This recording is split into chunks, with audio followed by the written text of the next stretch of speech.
Hello viewers, আসসালামু আলাইকুম।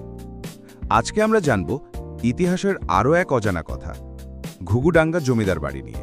ইতিহাসের সাক্ষী দিনাজপুরের ঘুঘুডাঙ্গা জমিদার বাড়ি। দিনাজপুর শহর থেকে ৮ কিলোমিটার দক্ষিণ পূর্ব কোণে পূর্ণভবা নদীর কোল ঘেঁষে জমিদার বাড়িটির অবস্থান।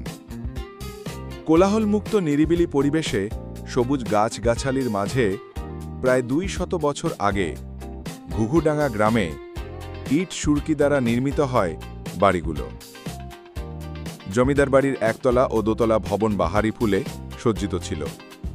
স্থানীয় ও জমিদার বংশধরদের সূত্রে জানা যায়, প্রায় ২০০ বছর পূর্বে ঘুঘুডাঙ্গা জমিদারের গোড়াপত্তন করেন নবীর মোহাম্মদের একমাত্র ছেলে ফুল মোহাম্মদ।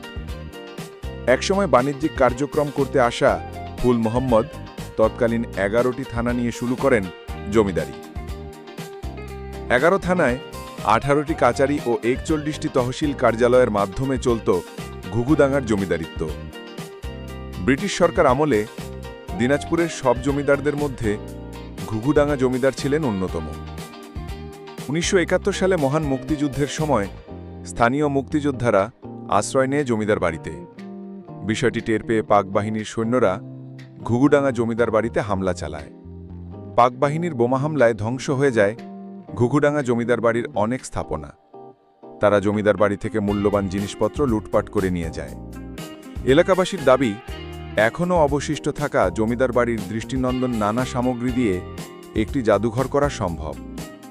এ এলাকায় একটি জাদুঘর হলে কর্মসংস্থানের পাশাপাশি ব্যবসা বাণিজ্যের প্রসার ঘটবে।